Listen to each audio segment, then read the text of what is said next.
suis ravie de vous retrouver pour une toute nouvelle émission consacrée aux demeures d'exception sur la Côte d'Azur. Nous nous trouvons aujourd'hui à Beaulieu-sur-Mer pour découvrir ou redécouvrir pour certains la Villa Kérylos. Je vous propose tout de suite d'aller rejoindre un passionné de ce lieu, l'administrateur des monuments nationaux, Bernard Le Magouarou. Suivez-moi.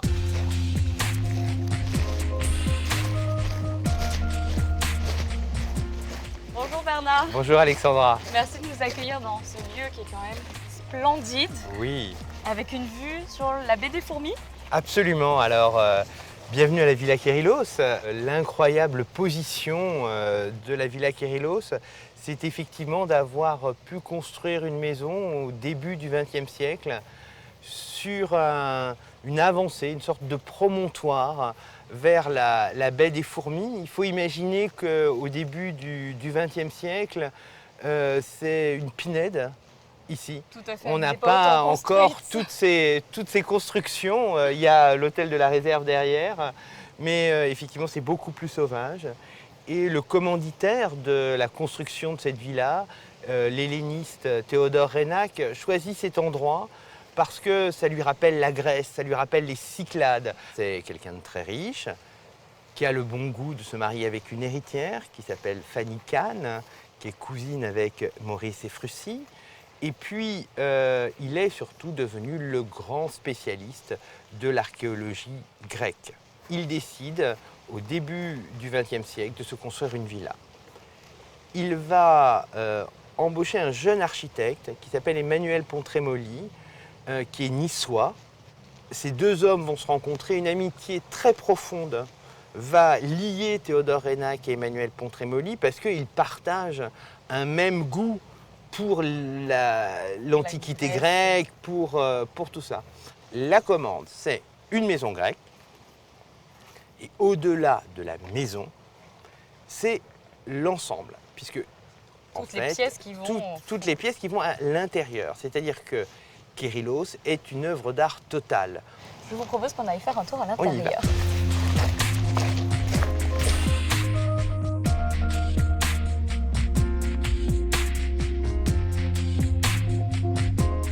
Là, on se retrouve.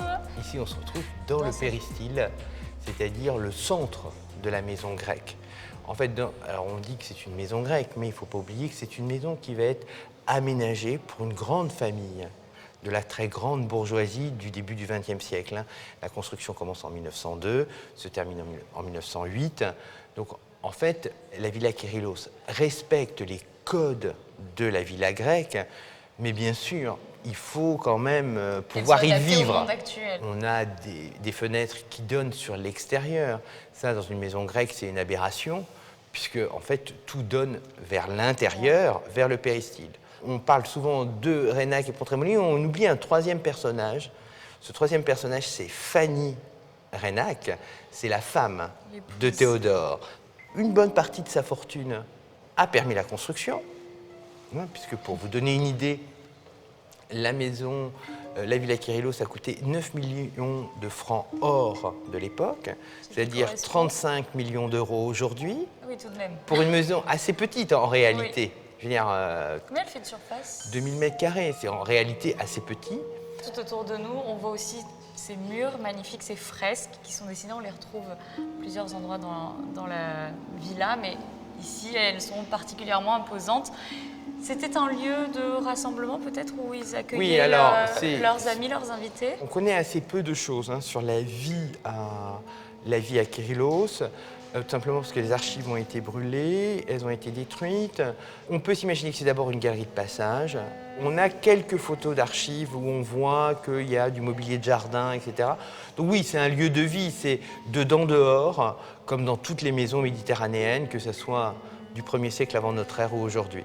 C'est un lieu de vie, c'est important que vous le précisiez parce que c'est une maison qui a vécu même après le décès de son propriétaire. Absolument. Ses enfants et petits-enfants ont continué pendant quelques temps à y vivre. Cette villa est tellement incroyable. Juste avant l'invasion de la zone sud, celui qui a vendu la parcelle à Théodore Reynac va vider la villa de tous ses meubles, va les emmener à Nice pour les protéger. Et ensuite, quand l'armée allemande occupe la partie sud, ils vont s'installer à la Villa Kyrillos. Mais là, il va y avoir vraiment un tollé général parmi les intellectuels français en disant que ce n'est pas possible, qu'on ne peut pas s'installer ici. Donc, ce que va faire la Wehrmacht, ils vont quitter la Villa Kyrillos et ils vont miner le jardin. Et en fait, c'est le fait d'avoir mis des mines dans le jardin qui va sauver finalement la villa, puisque à la Libération, on démine le jardin et on est capable de remettre tous les meubles qui avaient été cachés. Et justement, on va aller voir ce mobilier et on peut voir aussi le sol. Oui, alors, sublime. Nous sommes chez les Reynac. Donc les Reynac, c'est des intellectuels, c'est des esthètes. Donc en fait, on va automatiquement prendre ce qu'il y a de mieux pour l'époque. Autre lieu qui impressionne quand on arrive comme ça avec une vue sublime sur la Méditerranée, ce lustre imposant, ces plafonds et la bibliothèque. Voilà, alors là on est dans le cœur de la Villa Kyrillos et donc il se fait construire cette incroyable bibliothèque sur les conseils de Vitruve, c'est-à-dire qu'elle est orientée comme Vitruve dit qu'il faut orienter une bibliothèque. On a des portes de manière à protéger les livres, à protéger les antiquités, puisqu'on a un certain nombre d'antiquités qui ont été trouvées par Théodore Reynac pendant ces périodes de fouilles, et puis des rideaux qui permettent quand même d'occulter cette lumière. Tout a été pensé, la maison, la façade, la structure, l'architecture de la maison, mais également tout son design, son mobilier intérieur. Des grands buffets, des grandes tables, des chaises, des lampes, des petits coffrets, tout ce qu'on peut imaginer dans une maison, et puis il va le confier aux meilleurs artisans du moment. Donc, tous les meubles sont faits par un ébéniste qui s'appelle Bettenfeld, les bas-reliefs à quelqu'un qui s'appelle Gasque, etc. Tout ce qui se fait de mieux, eh ben, on l'embauche et on le fait travailler. On crée des choses, mais avec une rigueur scientifique. Je vous propose qu'on continue notre visite par ici et qu'on gagne les chambres qui se situent au premier étage. Parce que cette maison est construite aussi comme à l'époque en Grèce, sur plusieurs étages. Ce n'était pas de plein pied. Alors, en fait, ici, sur le plein pied, c'est toutes les pièces publiques. Hein. Alors ici, c'est ce qu'on appelle l'androne. En fait, dans une maison grecque, c'est le lieu où se réunissent les hommes. En fait, ici, ça a le rôle de grand salon de la villa, toujours avec ce mobilier tout à fait étonnant, ces murs recouverts de marbre, ces plafonds peints. Oui, extrêmement travaillés. Et alors, ce qui est vraiment très étonnant à Kyrillos, c'est que c'est une espèce de débauche de luxe inimaginable, mais toujours d'un goût parfait.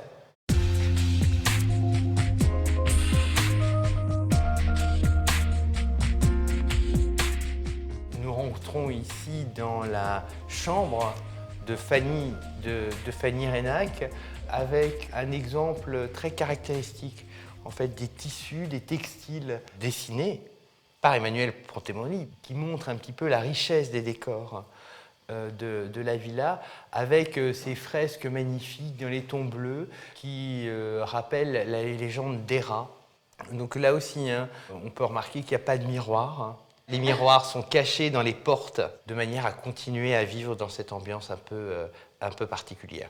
On va peut-être se diriger vers les autres pièces, puisque juste après, il y a donc la salle de bain. La salle de bain de Madame. Une douche commune d'abord. Alors, il y a une douche en fait qui était une douche pour Madame Reynac normalement, qui a pour caractéristique d'être la première douche balnéo du monde, hein, avec des jets verticaux et horizontaux.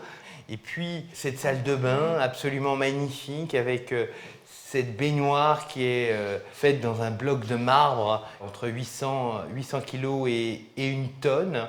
Vous remarquez qu'il y a une espèce d'enfilade. Ces enfilades à la française, où on a l'impression d'être un peu à Versailles. En fait, dans une maison grecque, ça n'existait absolument pas. On serait passé par le couloir qui desservirait les diverses pièces.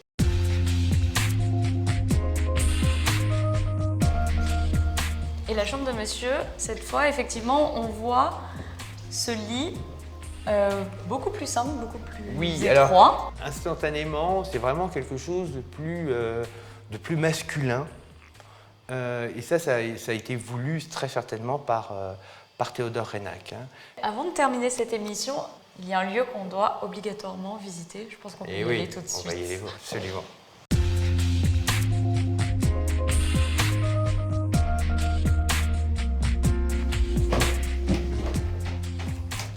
Alors nous arrivons là dans un lieu exceptionnel. C'est cette terrasse qui se trouve au sommet de la Villa Kérylos. C'est un lieu unique, je pense, sur la Côte d'Azur, avec ce panorama à 360 degrés. On peut comprendre effectivement ce qui l'a poussé à installer cette villa Voilà. ici sur cette pointe. Donc on rappelle la baie des Fourmis, le port de Saint-Jean-Cap-Ferrat en fait. Absolument. Et les falaises Et impressionnantes. les falaises impressionnantes qui ont donné l'envie à Théodore Reynac de venir s'installer ici à Beaulieu. Merci beaucoup Bernard pour nous avoir conté cette merveilleuse histoire de la Villa Alexandra. Kérylos. Merci beaucoup. Quant à vous, je vous retrouve très prochainement sur Monaco Info pour découvrir une nouvelle demeure d'exception. À très bientôt.